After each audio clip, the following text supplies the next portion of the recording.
పెద్ద మనుషులను కూర్చోబెట్టి అసలు హనుమాన్ టెంపుల్ నిర్ణయం తీసుకుందాం అనుకుంటానా, మీ ఆశీర్వాదం ఉంటే అని చెప్తే వాళ్ళు ఖచ్చితంగా సరే అని చెప్పడం జరిగింది. తెల్లారి మళ్ళీ ఏమైందంటే చాలామంది మా దగ్గర హనుమాన్ టెంపుల్స్ 2 ఉన్నాయి ఇందారంలో.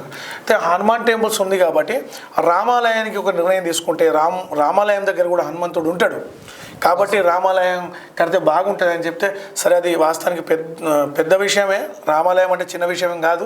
కానీ సరే, నేను మెజార్టీ ప్రజలతోటి కలిసి ఉండేటోని, నేను ముస్లిం కుటుంబంలో పుట్టిన, నేను నా ఆచారాన్ని ఆచరిస్తూ ఇతర ఆచారాలని గౌరవించే వ్యక్తిగా నేను ఇందారంలో సుమారు 20 సంవత్సరాల నుంచి రాజకీయంలో ఉన్న 20 సంవత్సరాల నుంచి నేను ఎప్పుడు అక్కడ మన ఏ కార్యక్రమం, దేవుళ్ళ కార్యక్రమం అయినా మన వినాయకుల మండపాల దగ్గర ప్రతి మండపం దగ్గర నేను అన్నదాన కార్యక్రమం చేసుకుంటూ ఉంటా.